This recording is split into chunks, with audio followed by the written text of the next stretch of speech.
తాకట్టులో ఉన్న బంగారాన్ని విడిపించి ఆ రోజున్న మార్కెట్ ధర కట్టి మిగిలిన డబ్బును మీకు అందిస్తుంది ఎస్వీఎస్ గోల్డ్. అయితే యథార్థానికి భగవంతుడు కొండ మీద ఉండడానికి ప్రధాన కారణం ఏమిటంటే, కొండ మీద ఉన్న దేవుణ్ణి తెలుసుకోవాలంటే కొండ ఎక్కాలి. 84 లక్షల జీవరాశులలో చాలా జీవరాశులు భూమికి అడ్డంగా వెన్నుపాము ఉండేటట్టు పుట్టి అడ్డంగానే వెన్నుపాము పెరిగేటట్టుగా బ్రతుకుతాయి. మనిషి ఒక్కడు భూమికి అడ్డంగా పుట్టి నిలువుగా పెరుగుతాడు. అంటే మనిషి ఒక్కడే ఊర్ధ్వముఖ చలనం చేసి భగవంతుణ్ణి తెలుసుకోగలడు.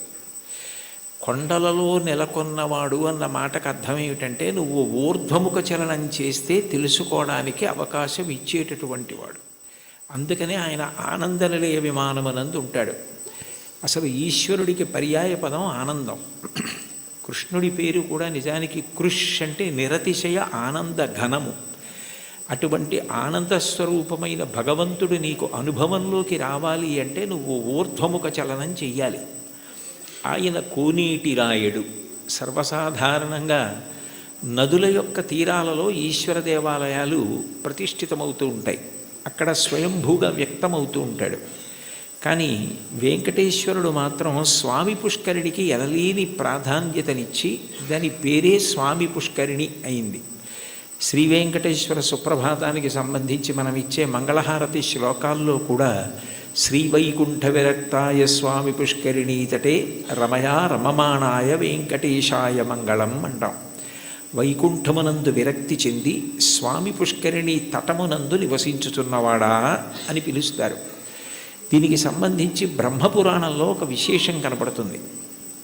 సరస్వతీ నది ఒకప్పుడు గంగానది కన్నా తాను గొప్పది కావాలి అని భగవంతుడిని ఉద్దేశించి తపస్సు చేసింది.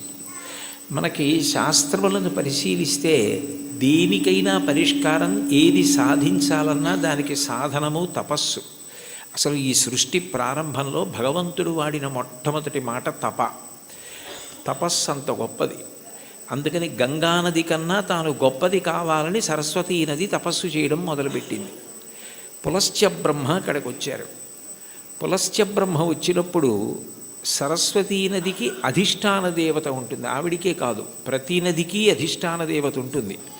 ఆ అధిష్టాన దేవత అనుగ్రహించినప్పుడు ఒక రూపంతో ప్రత్యక్షమై కనపడుతుంది. అందుకే భాగవతంలో పరీక్షిత్ ప్రాయోపవేశం చేసినప్పుడు అమ్మా అని పిలిచిన నరు పొమ్మ అని ముక్తికడకు బుత్తువట, కృపన్ లెమ్మా నీ రూపముతో రమ్మా నాకెదురంగ గంగ రమ్యతరంగా అంటాడు. కాశీఖండంలో శ్రీనాథుడు కూడా గంగ అధిష్టాన దేవత ప్రాణోత్క్రమణమవుతున్న వాళ్ళని వచ్చి ఎలా అనుగ్రహిస్తుందో చెప్తాడు. ప్రత్యక్షమై వచ్చి భాగీరథి గంగ మృదులహస్తము సాచి మీను నివురు అంటాడు. అటువంటి సరస్వతీ నదికి కూడా అధిష్టాన దేవత ఉంటుంది. ఆవిడ తపమాచరిస్తోంది గంగ కన్నా గొప్పది కావాలి అని. గంగానదికి ఒక ప్రాముఖ్యత ఉంది. ఆవిడ ఒక్కతే త్రిపథగా అంటే 3 లోకముల యందు ప్రవహిస్తుంది.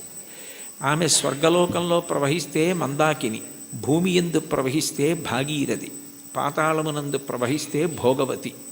3 లోకముల యందు ప్రవహించేది త్రిమూర్తుల యొక్క స్పర్శ కలిగినది గంగానది ఒక్కటే. బ్రహ్మకమండలంలో ఆయన నిత్య వ్యాపారము చేసుకోవడానికి అంటే నిత్యకర్మ చేయడానికి ఉపయుక్తమవుతుంది. ఆదావాది పితామహస్య నియమ వ్యాపార పాత్రీజలం అంటారు శంకరాచార్యులు వారు గంగాష్టకం చేస్తూ. ఆ తర్వాత బలిచక్రవర్తి వామనమూర్తికి 3 అడుగుల నేల దానం చేసినప్పుడు ఆ వామనమూర్తి భూమిని కొలిచి ఆకాశాన్నంతటినీ కొలిచేస్తూ పెరిగిపోయాడు. ఇంతంతై వటుడింతయై మరియు తానింతై అభోవీధిపై అంతైతో యదమండలగ్రమణ కల్లంతై ప్రభారాశిపై అంతై చంద్రునకంతయై ధ్రువినిపై అంతై మహర్వాటిపై అంతై సత్యపథోన్నతుండగుచు బ్రహ్మాండాంత సంవర్ధియ్యి అని. అలా పెరిగిపోతున్నప్పుడు ఆయన పాదం వస్తోంది. చూడండి, మీ పాదం మా ఇంట్లో పెట్టండి అంటారు. మీ పాదం మా ఇంట్లో పెట్టండి అంటే వాళ్ళ ఇంట్లో కూర్చుని పాదం జాపి వాళ్ళ ఇంట్లో పెడతాడా? కాదు, మీ పాదం మా ఇంట్లో పెట్టండి అంటే మీరు మా ఇంటికి రెండని. విష్ణుపాదం వస్తోంది అంటే విష్ణు వస్తున్నారని. విష్ణువెవరు? బ్రహ్మగారికి తండ్రి. అందుకని బ్రహ్మగారు గబగబా సత్యలోకంలోంచి బయటికి వచ్చి మా నాన్నగారి పాదం బయటకు వస్తోంది, కొడుకుగా మా నాన్నగారు వస్తున్నప్పుడు ఆయన కాళ్ళు కడగడం నా కర్తవ్యం, అని తన పుట్టిల్లిద పొమ్మటంచునదుడున్ తన్నాభిపంకీరుహంబు నిరీక్షించి నటించి ఉన్నత పదంబున్ గాంచి తత్పాదశీచనముంచేస కమండలూదకములన్ చల్లించి తత్తోయముల్ వినువీధిన్ ప్రవహించే దేవనదిగా విశ్వాత్ము కీర్తి ప్రభన్ అంటారు. బ్రహ్మగారు విష్ణుపాదములు గడిగారు ఆ గంగాజలాలతో. తర్వాత భగీరథుడు తపస్సు చేస్తే గంగ పైనుంచి కింద పడుతున్నప్పుడు మధ్యలో పరమేశ్వరుడు దాన్ని పట్టాడు. భవాంగపతితంతోయం పవిత్రమితి పస్పృశు అంటారు రామాయణం బాలకాండలో. శివుడి యొక్క శరీరానికి అంతటికీ తగిలి గంగ ప్రవహించింది. ముగ్గురు మూర్తుల యొక్క స్పర్శని పొందింది. జహ్ను మహర్షి తాగి బయటికి వదిలిపెట్టారు. తస్మాత్ జహ్నుసుతా గంగా ప్రోచ్యతే జాహ్నవీతి చ అంటారు వాల్మీకి మహర్షి రామాయణంలో. జహ్నువు తాగి శరీరంలోంచి బయటికి వదిలిపెట్టారు కాబట్టి జాహ్నవి అయింది. ఋషి తీసుకొచ్చారు కాబట్టి ఋషి స్పర్శని పొందింది, అంటే జహ్నువు శరీరంలోంచి వచ్చింది. భగీరథుడు రాజర్షి, రాజు తీసుకొచ్చాడు కాబట్టి, ఒక ధర్మం కోసం తీసుకొచ్చాడు కాబట్టి అంత పవిత్రమూర్తి అయి సగరులను ఉద్ధరించింది. అంత గొప్పదైన గంగతో సరస్వతి పోటీ పడి తపస్సు చేసింది. ఆ సమయంలో పులస్త్య బ్రహ్మ వచ్చారు. పులస్త్య బ్రహ్మ అంటే రావణ బ్రహ్మకి తాతగారు. రావణ బ్రహ్మ తండ్రి విశ్వవసో బ్రహ్మ, విశ్వవసో బ్రహ్మ తండ్రి పులస్త్య బ్రహ్మ. పులస్త్య బ్రహ్మ బ్రహ్మమానసపుత్రుడు, అంటే తిన్నగా బ్రహ్మగారి యొక్క మనసులోంచి ఆవిర్భవించినటువంటి వాడు. అంత గొప్పవాడైన పులస్త్య బ్రహ్మ వస్తే సరస్వతీ నది తపస్సు చేస్తున్నాను కదా, ఇప్పుడు నేను లేవవలసిన అవసరం ఏముందని లేవలేదు, స్వాగతం పలకలేదు, అర్ఘ్యపాద్యాదులు ఇవ్వలేదు. ఎంత పూజలో ఉన్నా, ఎంత వ్రతంలో ఉన్నా, ఎంత గొప్ప కార్యం చేస్తున్నా మహాత్ములు వచ్చినప్పుడు లేచి నిలబడి అర్ఘ్యపాద్యాదులు ఇవ్వాలి. అలా ఇవ్వకపోతే పరమదోషం కలుగుతుంది. గజేంద్రమోక్షణ ఘట్టంలో కూడా ఇంద్రజుమ్న మహారాజు గారు అగస్త్యుడు వచ్చి లేచి నిలబడి నమస్కరించి అర్ఘ్యపాద్యాదులు ఇవ్వని కారణం చేతనే గజయోని ఎందు పుట్టవలసి వచ్చింది. ఒకనాడాంధ్రుపుడచ్యుతున్ మనములోనుహించుతున్ మౌనియై అకలంక స్థితియున్నచో కలచజుండచూటికిన్ వచ్చి లేవక పూజింపకయున్న మౌనికని నవ్యక్రోధుడై మూఢాలుబ్ధకిరీంద్రోత్తమ యోని పుట్టుమని శాపం విచ్చ భూవల్లభ అంటారు భాగవతం అష్టమ స్కంధంలో. మహాత్ములు వచ్చినప్పుడు వెంటనే లేచి నిలబడి నమస్కరించి అర్ఘ్యపాద్యాదులు ఇవ్వాలి. అలా ఇవ్వలేదు కాబట్టి అది కట్టి కుడిపేస్తుంది, చాలా పెద్ద పాపం అయిపోతుందన్న దయాహృదయంతో పులస్త్య బ్రహ్మ నువ్వు ఏ కోరికతో తపస్సు చేస్తున్నావో అది నీకు సిద్ధించకుండుగాక అని శపించాడు. ఆమె చాలా కిన్నురాలైంది. ఇంత గొప్ప కోరికతో నేను తపస్సు చేస్తున్నాను, ఈయన నా కోరిక తీరకూడదని శపించాడు అని బాధపడి ఈయన బ్రహ్మ యొక్క వంశంలో బ్రహ్మమానసపుత్రుడై వచ్చాడు. కొడుకు విశ్వవసో బ్రహ్మ. ఆ తర్వాత ఎంత గొప్పవాళ్ళు రావాలో ఈ వంశంలో. నీ వంశము రాక్షస వంశమైపోతుంది, బ్రహ్మకోవిదులు రారు, ఇక పైన రాక్షసులు పుడతారు నీ వంశంలో అని శపించింది. ఆయన చాలా బాధపడి నువ్వు నన్ను ఇట్లా శపించావు, ఆమె త్రిపథ గంగ, ఆమెతో సమానం ఎట్లా కాగలవు, అందుకని నీ దోషము పోయేటట్టు దాని వలన నీకు ఇబ్బంది రాకుండా ఉండేటట్టు నువ్వు ఎటూ గంగతో సమానం కావడం సాధ్యం కాదు కాబట్టి నేను దానినే శాపవాక్కుగా వదిలే. కానీ నువ్వు నా పట్ల చాలా క్రౌర్యంతో ప్రవర్తించి నా వంశమే రాక్షస వంశం అవ్వాలని శపించావు, శాపావకాశం ఇమ్మన్నాడు. అంటే సరస్వతీ నది అందరూ రాక్షసులైన ఒకడు మహాధర్మాత్ముడు నీ వంశంలో పుడతాడని అందుకే విభీషణుడు పుట్టాడు. తర్వాత సరస్వతీ నది మళ్ళీ తపస్సు చేస్తే నారాయణుడు ప్రత్యక్షమై గంగతో సమానం నువ్వు కావడం సాధ్యం కాదు, ఆమె త్రిపథగా, అందుకని అట్లాంటి వరం ఇవ్వలేను, కానీ నేను నీకు ఒక ప్రత్యేకమైన వరం ఇస్తున్నాను. సృష్టిలో ఎక్కడా లేని ఒక గొప్ప పుష్కరిణివి నువ్వు అవుతావు. నీ యందు 300 కోట్ల తీర్థములు వచ్చి చేరుతాయి. తీర్థం అంటేనే ఋషుల యొక్క నియమాలు తపఫలాలు అందులో నిక్షేపింపబడి ఉంటాయి. అటువంటి 300 కోట్ల తీర్థములు నీ యందు ప్రవేశిస్తాయి. కలియుగంలో నేను శ్రీవేంకటేశ్వరుడు అన్న పేరుతో అవతరించినప్పుడు నీ పుష్కరిణి సమీపంలో అవతరిస్తాను. అవతరించినప్పుడు ఎందరో వచ్చి నీ యందు స్నానం చేసి కృతార్థులవుతారు. పుష్కరిణిలలో నీకన్నా గొప్పది ఇక ఉండదు, నువ్వే గొప్పదాని అవుతావు. నీకంత గొప్ప వరం ఇస్తున్నానని వరం ఇచ్చాడు. అందుకని సరస్వతీ నది పుష్కరిణిగా వచ్చింది. స్వామి పుష్కరిణిగా వస్తే శ్రీ వెంకటేశ్వరుడు సాక్షాత్ శ్రీమన్నారాయణుడు వెంకటేశ్వరుడిగా అవతరించాడు. కొండలలో నెలకొన్న కోనీటి రాయడువాడు అంటే ఎప్పుడో తానిచ్చిన వరాన్ని నిజం చేయడానికి సరస్వతీ నదిని పుష్కరిణి చేసి ఆ పుష్కరిణి ఒడ్డున వెలిసినటువంటి దయామూర్తి. అందుకే స్వామి పుష్కరిణీ స్నానం సద్గురోహో పాదసేవనం ఏకాదశి వ్రతం చాపి త్రయం అత్యంత దుర్లభం అంటారు. స్వామి పుష్కరిణి స్నానం అంత గొప్పది. యదా యదా హి ధర్మస్య గ్లానిర్భవతి భారత అభ్యుత్థానమధర్మస్య తదాత్మానం సృజామ్యహం.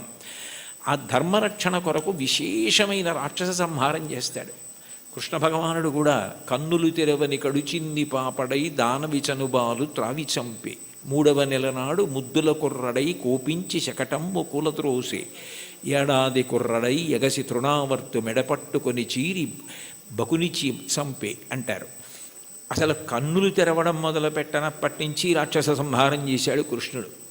రాముడు సరి బండన భీముడు అత్తజన బాంధవుడు ఉజ్వల బాణతోణ కోదండ కళాప్రచండ భుజతాండవ కీర్తికి రామమూర్తికిన్ 2వ సాటి దైవమికలీడనుచున్ గడకట్టి భీరికాడాండ డడాండ డాండ నిడదంబుల జండము నిండ మత్త వేదండము నెక్కి చాటెదను దాశరథి కరుణాపయోనిధి అంటారు గోపరాజు గారు. 14,000 మంది రాక్షసుల్ని ఖరదూషణాదుల్ని రాముడొక్కడే చంపాడు. మిగిలిన అవతారాలకి రామావతారానికి తేడా ఎక్కడంటే సర్వసాధారణంగా ఎంత అందగాడైనా ఎంత పుంసాం మోహన రూపాయ పుణ్య శ్లోకాయ మంగళం అయినా యుద్ధం చేసేటప్పుడు కాస్త కోపంగా ఉండి కళ్ళు ఎర్రపడతాయి. కానీ యుద్ధం చేస్తున్నప్పుడు రాముడు చాలా అందంగా ఉంటాడు. ఎప్పుడు బాణం తీస్తాడో ఎప్పుడు సంధిస్తాడో ఎప్పుడు విడిచిపెడతాడో తెలియదు. అందుకే మీరు రామాయణం జాగ్రత్తగా చదివితే అసలు ఎటువంటి రాముణ్ణి చూసి శూర్పణఖ మోహించిందంటే యుద్ధం చేస్తున్న రాముణ్ణి చూసి మోహించింది. అబ్బాయి ఎంత అందంగా యుద్ధం చేస్తున్నాడని. అంతటి అందగాడు రాముడు, అంతమందిని చంపినవాడు. కానీ శ్రీ వెంకటేశ్వరుడు రాక్షస సంహారం జోలికి వెళ్ళలేదు. నందక ఖడ్గం ఆయన దగ్గర ఉన్న ఆయన క్షమాగుణంతో ప్రవర్తిస్తాడు. ఎన్ని తప్పులు చేసిన వారైనా ఆయన దగ్గర కైమోడ్చి నిలబెడితే క్షమించడమే ప్రధాన లక్షణంగా ఉండి పాపములకు ప్రాతినిధ్యంగా కేశఖండనం, కేశములను తీసి క్షమించి పంపిస్తాడు. అందుకే సృగ్భూషాంబరహీతీనాం సుషమావహమూర్తయే సర్వార్తిశమనాయాస్తు వెంకటేశాయ మంగళం దయామృత తరంగిణ్యాస్తరంగైరివ శీతలై అపాంగైస్సించతే విశ్వం వెంకటేశాయ మంగళం అంటారు. అంతటి దయామూర్తి. అటువంటి అవతారం ఇత పూర్వం రాలేదు. ఎన్ని పాపములున్నా సంహరించడం అన్నది చెయ్యడు. ఆ పాపరూపమైనట్టి ధనము కొండపైకి రప్పించి నిస్పృహుండనగుచు అంటాడు. తరిగొండ వెంగమాంబ గారు మహాతల్లి వెంకటాచల మహాత్మ్యము అని కావ్యం చేసింది. అందులో పాపాన్ని ద్రవ్యం మీదకి ఆవాహన చేసి తెప్పించి హుండీలో వేయించి క్షమాభిక్ష పెట్టి ఆ ద్రవ్యాన్ని నిస్పృహుడై సామాజిక కార్యక్రమాలకు ఇచ్చేస్తుంటాడు. అటువంటి వెంకటేశ్వరుడు ఉన్నాడే, ఆయన ఈ అవతారంలో వరములను కుప్పించడమే ప్రధాన లక్ష్యంగా కలిగినవాడు. నాకున్న పెద్ద భయం ఏమిటంటే నాకు ఇటువంటివి చెప్పేటప్పుడు ఏ పల్లవి దగ్గరో గంట అయిపోతుంది. అందుకని నాకు చాలా భయం. ఒరే ఇంకా వెనక 3 కీర్తనలు ఉన్నాయి, ఒళ్ళు దగ్గర పెట్టుకో, తగ్గించు తగ్గించు తగ్గించు అని నాకు నేను పరాకు చెప్పుకొని మాట్లాడుతూ ఉంటాను. కాబట్టి కొండలలో నెలకొన్న కోనీటి రాయడువాడు కొండలంత వరములు గుప్పెడువాడు. అయితే ఈ మాట అన్నప్పుడు అన్నమాచార్యుల వారు ఆయన యొక్క అనుగ్రహ వైభవాన్ని 3 రకాలుగా ప్రతిపాదన చేశారు. ఆయన భక్తుల్ని అనుగ్రహించడం అన్నది ఏదో తపస్సు చేస్తే నీకేం వరం కావాలి అని అడిగి వాళ్ళకి ఆ వరం ఇవ్వడం కాదు. అసలు అవతలవారు అడగనటువంటి వరాలు అవతల వారి యొక్క భక్తిని బట్టి ఎంత వశపడిపోతాడు అన్నదానికి పరమాద్భుతమైనటువంటి ఉదాహరణలు కొన్ని చెప్పారు. అందులో మొదటి చరణంలో కురువరతి నంబి, అంతే కదమ్మా, కుండలు చేసిన ఎట్టి కొండలు. ఇందులో మొట్టమొదట ఇది అక్కర్ల నాకు ఉదాహరణ చెప్తే చాలు. కుండలు చేసేటటువంటి కుమ్మరిదాసుడైన కురవరతి నంబి, కుండలు చేసేటటువంటి ఒక కుమ్మరి వృత్తిలో ఉన్నటువంటి వ్యక్తిని ఆయన ఎంత అనుగ్రహించారన్నది ఉదాహరణగా చెప్తున్నారు. తొండమాన్ చక్రవర్తి వెంకటేశ్వరుడికి ఆనందనిలయ విమాన నిర్మాణం చేసిన తర్వాత ప్రతిరోజు బంగారు తులసీ దళాలతో పూజ చేసేవాడు. అసలు వెంకటేశ్వర స్వామి ఈ లోకంలో ఆవిర్భవించినప్పుడు మొట్టమొదట చెప్పిన మాట, ఏకీన తులసి మాత్ర దళీనాపి నరోత్తమ పూజయేద్ భక్తిభావేన తంరక్షామితి మత్పణః. నాకు భక్తితో ఒక్క తులసి దళం ఇస్తే చాలు, అన్యథా నేను ఇంకేం కోరను. నేను కోరుకునేది నేను చెప్పినట్టు బ్రతకడం. ధర్మం అన్న మాటకు అర్థం ఏమిటంటే ఆయన చెప్పినట్టు బ్రతకడమే ధర్మం. దానికి ఫలితం ఏమిటంటే ఆయన సంతోషిస్తాడు. ఆయన సంతోషం కన్నా నాకు ఇంకేం అక్కర్లేదు. ఆయన సంతోషం కోసం నేను ధార్మికంగా బ్రతికితే నాకు చాలు అన్నవాడెవరో వాడు ధర్మాత్ముడు. అటువంటి ధార్మిక జీవనము ఎవరి ఎందున్నదో వారు ఆయన దగ్గరికి వచ్చారా, ఆయన కోరారా, ఇవన్నీ ఆయన చూడటం. దానికి ప్రబల ఉదాహరణ ఏమిటంటే తొండమాన్ చక్రవర్తి బంగారు తులసి దళాలు పూజ చేస్తే తీసేసి పాదాల మించి ఆ భీముడు అన్న ఆ కుమ్మరి ఆయన ప్రతిరోజు కొండలు చేయడం పెట్టగానే అసలు దాన్ని వెంకటాచల మహాత్యంలో ఎంత గొప్పగా వర్ణిస్తారు. బంకమన్నుతో దళాలు చేసి కొయ్య వెంకటేశ్వరుడి పాదాల మీద సమర్పణం చేసి మొదలెట్టేవాడు ఆయన. ఆయన వరకు ఆయనకి అది కొయ్య బొమ్మ కాదు, అది వెంకటేశ్వరుడు. అలా నమ్మి చేశాడు ఆయన. రోజు ఆ దళాలు ఉండేవి, మట్టి దళాలు. బంగారు దళాలు పక్కకు పోయేవి. తొండమాన్ చక్రవర్తి చూసి చాలా ఆశ్చర్యపోయాడు, ఇదేమిటి నేను బంగారు దళాలతో చేస్తే మట్టి దళాలు ఉంటాయి ఏమిటని. అప్పుడు వెంకటేశ్వరుడు మాట్లాడాడు, ఆయననే అడిగాడు. అడిగితే ఆయన అన్నాడు, ఇవన్నీ నాకు అక్కర్లేదు, ఈ పటాటోపం నాకెందుకు, ఆ బంగారం నేను సృష్టించింది, నేను ఇవ్వనిది నేను సృష్టించనిది ఎక్కడా ఉండదు. నాకు కావలసినది భక్తి, అది నిండుగా ఉన్నది భీముడి దగ్గర ఉంది. అందుకని నేను ఆయన మట్టితో చేసిన ఆ బంకమన్ను తులసి దళాలు తీసుకుంటూ ఉంటాను. ఆయన ఎక్కడుంటాడు అంటే ఏదో కొంత దూరంలో ఉన్నాడంటే అక్కడికి వెళ్ళాడు తొండమాన్ చక్రవర్తి. ఆయన వెళ్ళేసరికి వెంకటేశ్వరుడు కూడా వచ్చాడు. ఆయన నాకేముంది నేనేం పెట్టగలను లేదు, తనకేముందో అది వెండి పళ్ళాలు బంగారు పళ్ళాల్లో పెట్టలేడు. కాబట్టి ఆయన చేస్తున్న కుండల్లో ఒక కొత్త కుండ పగలగొట్టి ఆ కుండ పెంకులో ఆయన తినే సంకటి పెట్టాడు. పరమప్రీతిగా తిన్నాడు వెంకటేశ్వరుడు. ఆయనకి ఏం కావాలి? ఆయనకి కావలసింది భక్తి. భక్తి కల్గు కూడు పట్టెడైనను చాలు, దళమైన పుష్పమైనను. చివరికి సలిలమైన బాయని భక్తిని కొలచిన జనులర్పించిన ఎలమిన్ రుచిరాన్నముగను ఏనుభుజింతున్నంటాడు కుచేలోపాఖ్యానంలో. భక్తితో పెట్టినది ఆయనకు కావాలి, అది ఆయన తిన్నాడు. తిని ఒక వరం ఇచ్చాడు. అసలు నిజానికి ఆ వరం ఆయన అడగలేదు భీముడు. ఆయన మీరు రండి నా దగ్గరికి అని అడగలేదు, ఆయనే వెళ్ళాడు. వెళ్ళి ఇక పైన నా అవతారం భూమి మీద ఉన్నంత కాలము కూడా నేను తీసుకునే మహానైవేద్యం కుండ పెంకులో ఉంటుంది. అందుకని ఓడు ప్రసాదం అని ఇప్పటికీ కూడా ఆనందనిలయ విమానం లోపల కొత్త కుండ పెంకులోనే ఆయనకి నైవేద్యం అవుతుంది అని అంటారు. అంటే అడగకుండానే అంత గొప్ప వరాన్నిచ్చి భీముణ్ణి భార్యని కూడా దివ్యమైన విమానం ఎక్కించి వైకుంఠానికి తీసుకెళ్ళాడు. బ్రహ్మాదులకు ఆయన మాట తప్ప ఆయన రూపు అసలు దర్శనం అవ్వదంటారు. అలాంటి వాళ్ళని తీసుకెళ్ళాడు. అంటే ఊహించని వరం. కొండలలో ఉన్నవాడు కొండలంత వరం ఇవ్వగలిగినవాడు, ఊహించలేని వరం ఇవ్వగలిగినవాడు. ఆయనను ఇది ఇవ్వండి అని కాకుండా భక్తితో ప్రేమతో ఆయనని పట్టుకోగలిగితే ఆయన ఏదిస్తాడన్న దాన్ని ఊహించడం కూడా నీకు సాధ్యం కాదు. రెండవ చరణంలో తిరుకచ్చి నంబి గురించి చెప్తున్నారు. కాంచీపురంలో తిరుకచ్చి నంబి అని బాగా స్వామివారికి ఆంతేవాసిత్వం చేసేవాడు ఆయన. ఎంత భక్తుడంటే ఇంచుమించు అర్జునుడిలా సఖ్యభక్తికి వెళ్ళిపోయాడు ఆయన. ఉదయం బాలభోగం అంటారు కదా, ప్రాతకాల నైవేద్యం అయిపోయిన తర్వాత అందరు వెళ్ళిపోయేవారు. వరదరాజస్వామి కాంచీపురంలోని ఉండబోయ్ అని తిరుకొచ్చి నంబిని కూర్చోబెట్టుకుని లౌకిక విషయాల దగ్గర మొదలుపెట్టేవారు. కాంచీపురంలో ఆ వీధిలో ఆ ఇంట్లో ఏం జరిగింది, ఇక్కడ ఏం జరిగింది, ఖాళీ ఉన్నప్పుడు మనం ఎలా మాట్లాడుకుంటామో అలా మాట్లాడుకోవడం మొదలుపెట్టి తర్వాత శాస్త్ర చర్చ, వేదాంత ప్రవచనం ఇవన్నీ చేస్తూ ఉండేవారు. ఇతరు మాట్లాడుకుంటూ ఉండేవారు. మహానైవేద్యం వరకు ఉండి ఆయన అలా పడుకుంటే ఈయన విసినికర్ర పెట్టి విసురుతూ ఉండేవాడు. ఎప్పుడు చూడండి కంచి గరుడ సేవ అంటారు, అలా ఆయనకి ఎప్పుడు విసినికర్ర పట్టి విసురుతూ ఆయనతో మాట్లాడుతుండేవాడు.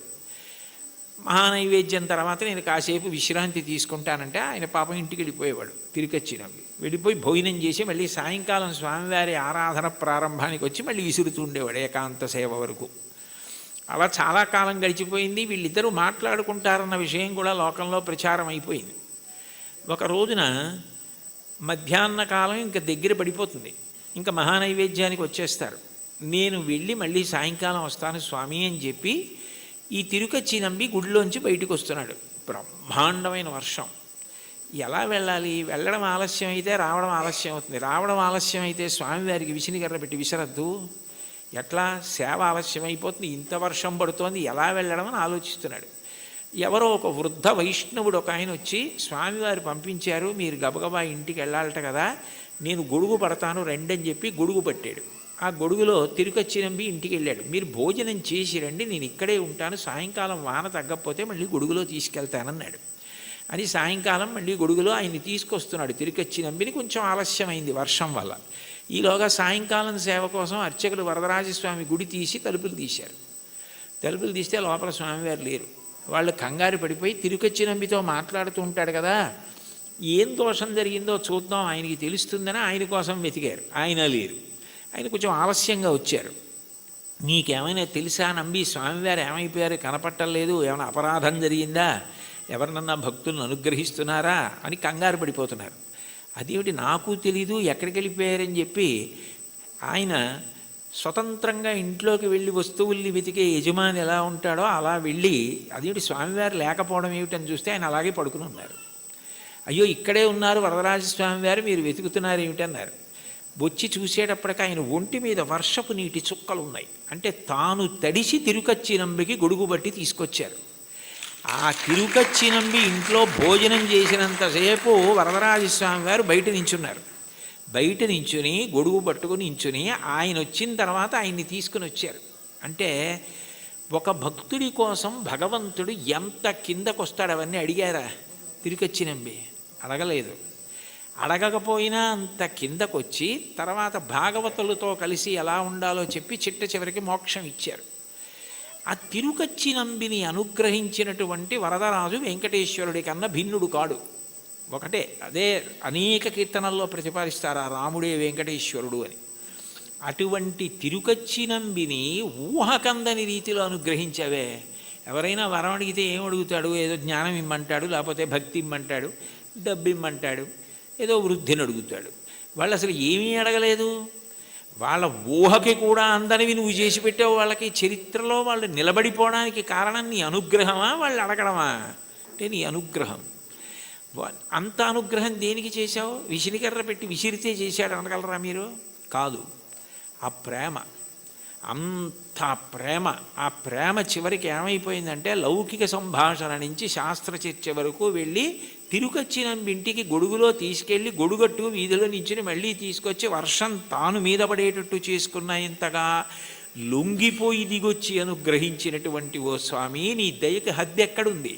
అంటే వెంకటేశ్వరుడు అనుగ్రహించే తీరు అట్లా ఉంటుంది. మామూలుగా ఏదో కొడుకునిచ్చాడు, కూతుర్నిచ్చాడు, పెళ్లి చేయించాడు, ఉద్యోగం ఇచ్చాడు, ఇవి కాదు. కొండలంత వరములు ఇచ్చేటటువంటి వాడు. అది చెప్పడానికి ఎంతంత గొప్ప ఉదాహరణలు తీసుకున్నారు. అంత దిగొచ్చినటువంటి ఉదాహరణ ఇంకొకటి చెప్పారు. అందులో ఇప్పటికీ కూడా మీరు వెంకటేశ్వర స్వామి వారు ఊరిరిగింపుగా వెడుతూ ఉంటారు ప్రదక్షిణ వీధుల్లో. ఆ వెళ్తున్నప్పుడు ఆ స్వామివారికి ఊంజల్ సేవ జరిగిన ప్రాంతం నుంచి తిన్నగా వెళ్ళిపోయినప్పుడు మలుపు తిరుగుతారు అది వరాహస్వామి గుడి వైపుకి. ఆ మూల చూస్తే ఎడం పక్కకి వెడితే ఇప్పటికీ కూడా అనంతాళ్వార్ చెరువు అని ఉంటుంది. అనంతాళ్వార్ ట్యాంక్, ఏటీసీ కాటేజెస్ అంటారు. అంటే అనంతాళ్వార్ ట్యాంక్ కాటేజెస్ యథార్థానికి అవి. ఆయన ఒకప్పుడు వెంకటేశ్వర స్వామి వారికి పుష్పకైంకర్యం చెయ్యాలి, తగినన్ని పూలు లేవు కొండ మీదని భార్యతో వచ్చి చెరువు తవ్వుతున్నారు. నీరు ఉంటే కదా మొక్కలు పెంచడం అని. ఆ చెరువు తవ్వుతుంటే భార్య గర్భిణి. ఆమె నెల నెలకి నిండు గర్భిణి అయి పాపం ఇంత అవుతుంటే ఆ మట్టి అట్టుకుని పట్టుకెళ్ళి దూరంగా పోసి మళ్ళీ తట్ట తెస్తుంటే చూడలేక వెంకటేశ్వర స్వామి ఓ 12 ఏళ్ల పిల్లాడి రూపంలో వచ్చి, అమ్మ నేను పట్టుకెడతానులేండి మట్టి తట్ట, మీరు నించోండని గబగబా పట్టుకెళ్ళి మట్టి పోసేసి మళ్ళీ ఖాళీ తట్ట అట్టుకొచ్చేస్తున్నారు. ఏమిటి నిండు గర్భిణి, నేను మట్టి తవ్వే లోపల తట్ట పట్టుకెళ్ళి ఎక్కడో మట్టి పోసేసి మళ్ళీ మట్టి తట్ట పట్టుకొచ్చేస్తోంది అని ఆయన ఆశ్చర్యపోయి తలెత్తి భార్యని అడిగారు, ఇంత తొందరగా ఎలా తీసుకెడుతున్నావు అన్నారు.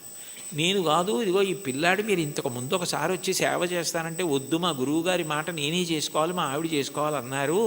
కానీ అమ్మ నువ్వు నిండు గర్భిణివి కదా, చేసి పెడతానంటే కాదనలేక చేయమన్నాను, ఆ పిల్లాడు మోస్తున్నాడు మట్టి తట్ట అంది ఆవిడ. అమ్మ ధూర్తుడా, వద్దురా, ఇది మా గురువుగారు చెప్పారు, నేను మా ఆవిడ చేయవలసిన సేవ అంటే ఇప్పుడు మళ్ళీ మా ఆవిడ్ని పట్టుకుని జాగ్రత్తగా నువ్వు మోహేస్తున్నావా మట్టి, నీ పని చెప్తానని చేతిలో ఉన్న గుణపం పట్టుకుని వెంకటేశ్వరుణ్ణి కొట్టడానికి పరిగెత్తారు. ఆయన గుడి చుట్టూ పరిగెత్తారు ఇప్పుడున్న ప్రదక్షిణ వీధుల్లో. వెనక అనంతాచార్యులు వారు పరిగెత్తారు. ఆయన ఆనందనిలయ విమానంలో దూరిపోతుంటే కోపం వచ్చి పిల్లాడు పారిపోతున్నాడని గుణపం విసిరారు. ఆ గుణపం వెళ్ళి గడ్డానికి కొట్టుకుంది. ఆ గడ్డం బద్దలై నెత్తురు కారింది. ఈయన సరే పిల్లాడు పారిపాడు దొరకపోతాడా అని విడిపోయారు.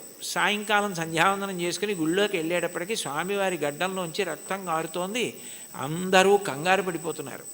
అప్పుడు వెంకటేశ్వర స్వామి వారు, నా ప్రియభక్తుడు నాకు పుష్పవాటిక నిర్మించాలని భార్యతో కలిసి చెరువు తవ్వుతుంటే ఉపకారం చేయడానికి వెడితే నా మీద గుణపం విసిరాడు. ఈ గుర్తుగా ఎప్పటికీ నేను ఇక్కడ ఈ మచ్చ ఇలాగే ఉంచుకుని దాని మీద పచ్చకర్పూరం అద్దుకుంటాను అని ఇప్పటికీ వెంకటేశ్వరుడి గడ్డం మీద పచ్చకర్పూరపు మచ్చ. మనం ఇప్పటికీ వెంకటేశ్వర స్వామి వారి దర్శనానికి శంఖనిధి పద్మనిధి నీళ్లు పడుతుంటాయి. అక్కడ కాళ్ళు కడుక్కొని పెద్ద గడప దాటి కుడి చేతి వైపు గోడ మీద చూడగానే ఓ గుణపం వేలాడుతుంటుంది. గడ్డపార అని ఉంటుంది తెలుగులో, అనేక భాషల్లో రాసి ఉంటుంది. ఆ గుణపమే అనంతాచార్యులు వారు విసిరారు. ఆ తర్వాత ఆయనతో ఎన్నో లీలలు చేశారు. ఇప్పుడు అవన్నీ ఎందుకు కాబట్టి ఆఖరికి భక్తుడి చేతిలో దెబ్బతిని రక్తం కారి అంతటి మహానుభావుడు దాన్ని పచ్చకర్పూరం అద్దుకుని, ఏమో చూసిన వాళ్ళందరూ ఆ పచ్చకర్పూరం ఏమిటి, ఆ మత్స ఏమిటి అని అడిగితే పెద్దవాళ్ళందరూ పిల్లలకి ఈ కథ చెప్తుంటే నీ పేరు వినపడితే నేను మురిసిపోతానోయ్ అని చెప్పి కొట్టిన దెబ్బని మచ్చగా ఉంచుకొని పచ్చకర్పూరం పెట్టుకున్నావే, నీ దయకి హద్దుందా? బతిమాలి మట్టి మోసి గుణపం దెబ్బతిని దాన్నేమో ఒక పెద్ద గుర్తుగా ఉంచుకున్నావా? ఎంత ప్రేమైకమూర్తివయా! ఆఖరికి ఇప్పటికీ ఆయన బొగడ చెట్టు రూపంలో ఉంటారంటారు. నేను వెళ్ళినప్పుడు అప్పుడప్పుడు వెడుతూ ఉంటాను. వాళ్ళు పాపం వాళ్ళ వారసులు ఉన్నారు, ఎంతో ప్రేమగా పిలిచి నన్ను మాట్లాడుతూ ఉంటారు. కాబట్టి అనంతాచార్యుల వారిని అంత గొప్పగా అనుగ్రహించినటువంటి వాడివే నువ్వు. నీ దయకి హద్దు ఎక్కడుంది?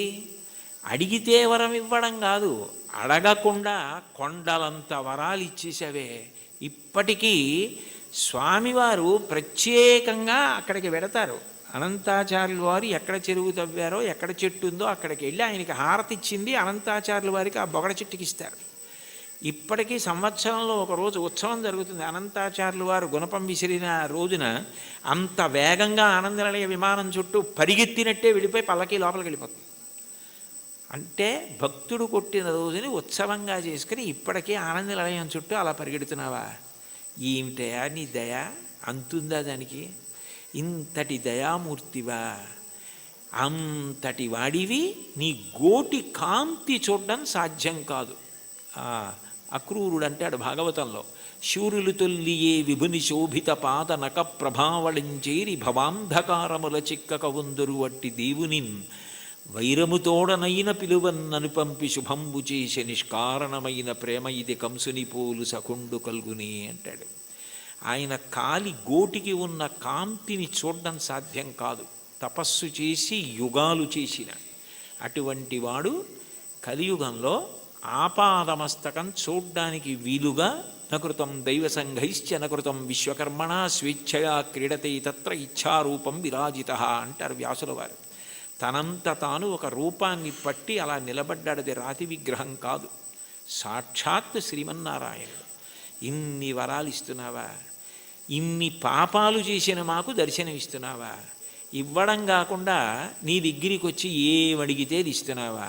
ఏమీ అడగకుండా నీ ఎందు ప్రేమ పెంచుకున్నవాడికి నువ్వేమిస్తావో చెప్పడం ఎవరికి సాధ్యమయ్యా? కొండలలో ఉన్నవాడివి కొండలంత వరాలు ఇస్తున్నావు. శ్రీకాంతు భజించు సేవకులకు. భజించు అన్న మాటకు అర్థం మనస్సుతో ఒక సంగమును పొంది ఉండడం. భజించడం అంటే ఆయన్ని పొగుడుతూ ఉండడం, స్మరిస్తూ ఉండడం. ఏది చేస్తున్నా కూడా భగవంతుడే స్మరణలోకి వస్తాడు. ఏది చేస్తున్నా భగవంతుడు స్మరణలోకి వస్తే 2 ప్రయోజనములు సిద్ధిస్తాయి. ఒకటి, మీరు ధర్మమును విడిచిపెట్టలేరు. 2, అధర్మమును ఆచరించలేరు. కారణం, శంకరాచార్యులు వారు సౌందర్యలహరి చేస్తూ ఒక శ్లోకం చెప్తారు. అందులో అంటారు, మనిషి అనేక మాటలు మాట్లాడుతూ ఉంటాడు. ఈ మాట మాట్లాడడానికి అసలు 84 లక్షల జీవరాశులలో మాట్లాడే అదృష్టం పొందడానికి కంఠంలో స్వరపీఠిక మనిషికి పెట్టినవాడెవరు? భగవంతుడు పెట్టాడు.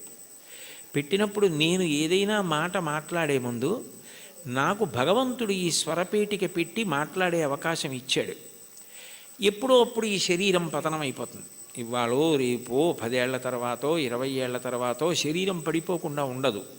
జాతస్య హి ధ్రువో మృత్యువు ధ్రువం జన్మమృతస్య చ. శరీరం పడిపోవాలి. పడిపోయినప్పుడు ఈశ్వరుడు ఒక ప్రశ్న వేస్తాడు, అన్ని ప్రాణులలో నువ్వు ఉత్కృష్ట ప్రాణివయ్యావు. కారణం, 2 ఇచ్చాను. ఒకటి బుద్ధి, 2 మాట. ఈ మాటని నువ్వు ఎంత బాగా ఉపయోగించావు అని అడుగుతాడు. మాట బాగా ఉపయోగపడాలన్నా, ఏది చేస్తున్నా చేత నిగ్రహింపబడాలన్నా అది ఇచ్చినవాడు జ్ఞాపకానికి వస్తూ ఉండాలి. ఆ ఇచ్చినవాడు జ్ఞాపకానికి వస్తున్నాడు అనుకోండి, నాకు మాట ఇచ్చినవాడు భగవంతుడి, నేను ఆయనకి జవాబుదారి అని నాకు అనిపించింది అనుకోండి, పిచ్చి పిచ్చి మాటలు మాట్లాడే అవకాశం ఉండదు. అర్థం లేని ప్రశ్నలు వేసే అవకాశం ఉండదు. ఏదైనా మాట మాట్లాడేటప్పుడు మాట మాట్లాడడం ఎంత జాగ్రత్తగా మాట్లాడాలి, ఎంత సామాజిక ప్రయోజనము కొరకు మాట్లాడాలి. మాట అగ్నిహోత్రంతో వర్ణిస్తుంది వేదం. అగ్ని దాహకత్వం కాల్చేస్తుంది ఏ వస్తువునైనా. మాట అజ్ఞానాన్ని కాల్చేస్తుంది, తెలియనితనాన్ని కాల్చేసేది మాట. ఒకరి దగ్గర మనం తెలియనిది విన్నామనుకోండి, తెలియనితనం పోతోంది. అందుకని మాట అన్నది అంత గొప్పది. మీరు మాట్లాడేటప్పుడు ఇది నాకు భగవంతుడు ఇచ్చాడు, సక్రమంగా వినియోగించుకోవాలి అని మాట్లాడారనుకోండి, అది పూజ. ఎందుకంటే ఈశ్వరుడికి కట్టుబడి మాట్లాడుతున్నారు. మీరు నేను ఇది మాట్లాడను అని ఎందుకంటున్నారంటే ఈశ్వర భక్తి చేత. అప్పుడు మీరు ఏది చేస్తున్నా కూడా అది జపో జల్ప శిల్పం సకలమపి ముద్రా విరచన గతి ప్రాదక్షిణ్య క్రమణమశన ద్యాహుతి విధి ప్రణామ సంవేశ సుఖమఖిలమాత్మార్పణదృశా సపర్యా పర్యాయ స్తవ భవతు ఎన్మే విలసితం అంటారు శంకరాచార్యుల వారు. నేను నా చేతిని కదుపుతున్నాను అనుకోండి, ఈ చెయ్యి కదులుతోంది అంటే ఈశ్వర కృప. ఈ చేతిని మీరు బెంగపెట్టుకోకండి అని మంచి మాట మాట్లాడడానికి ఇలా అంటాను తప్ప మీ సంగతి చూస్తానని ఇలా అనను. ఈ చెయ్యి కదలడానికి శక్తి ఆ పరదేవత అయి ఉన్నది.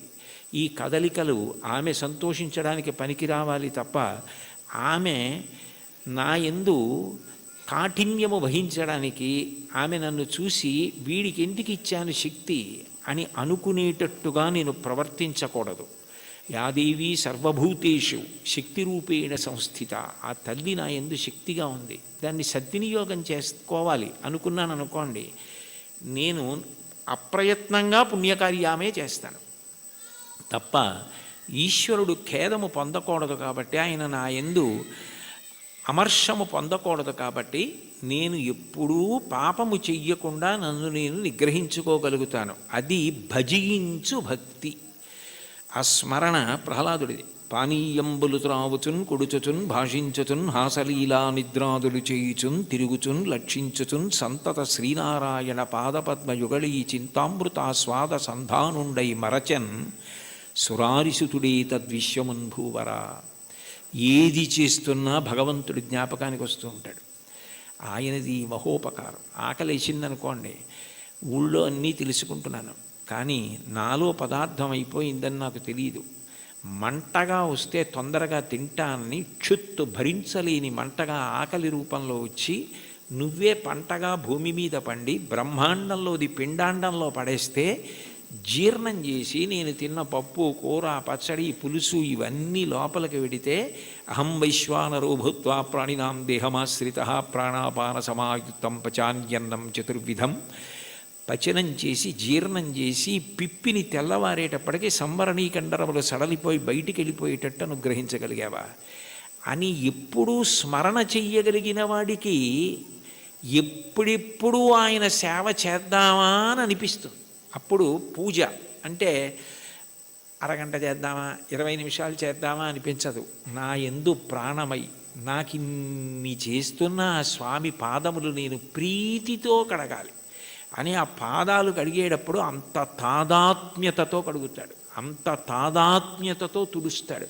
ప్రవర్తించేటప్పుడు అంత తాదాత్మ్యతతో భగవద్భక్తితో ప్రవర్తిస్తాడు. విశ్వమంతా విష్ణువుగానే చూస్తాడు. విశ్వం విష్ణుర్వషత్కారో భూత భవ్య భవత్ప్రభు అని చదవడం వేరు, విశ్వమును విష్ణువుగా చూడడం వేరు. విష్ణువును విశ్వమంతా చూసిన వాడికి విశ్వమే బంధువు, విశ్వమే ఈశ్వరుడు. అప్పుడు ఆయన ప్రవర్తన ఎలా ఉంటుంది? ఆయన దేనిని గాయపరచలేడు. కారణం ఆయనకి కనపడుతున్నది అంతా విష్ణువే. రామకృష్ణ పరమహంస దగ్గరికి వెళ్ళి ఎన్ని చెప్పినా వినడండి వాడు నారాయణుడే అని అడిగాడు వివేకానందుడు.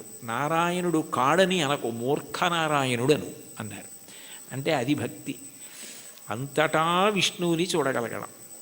అలా భజించి సేవించేటటువంటి వాళ్ళు ఎవరున్నారో వాళ్ళు తరించడానికి నిరోధించగలిగినది ఏముంటుంది అంటే అడ్డము కాగలిగినది బారుమాను అంటారు. మార్కండేయ కృతం సప్తశతి స్తోత్రంలో అర్గళా స్తోత్రం అని ఉంటుంది. అర్గళా స్తోత్రం అంటే బారుమాను నిరోధించున్నది అని. నిరోధించగలదా? ఆపగలదా? అట్లా సేవించగలిగిన వాడెవరున్నాడో, అటువంటి మనసు పొందినవాడెవరున్నాడో వాడు స్వామి యందు ఐక్యము కాకుండా ఆ భక్తియే చివరికి జ్ఞానమై మోక్షకారణం అవుతుంది, ఆయన యందు కలిసిపోతుంది. ఆ ప్రవహించిన భక్తి నది వెళ్ళి సముద్రమునందు కలిసిపోయినట్లు.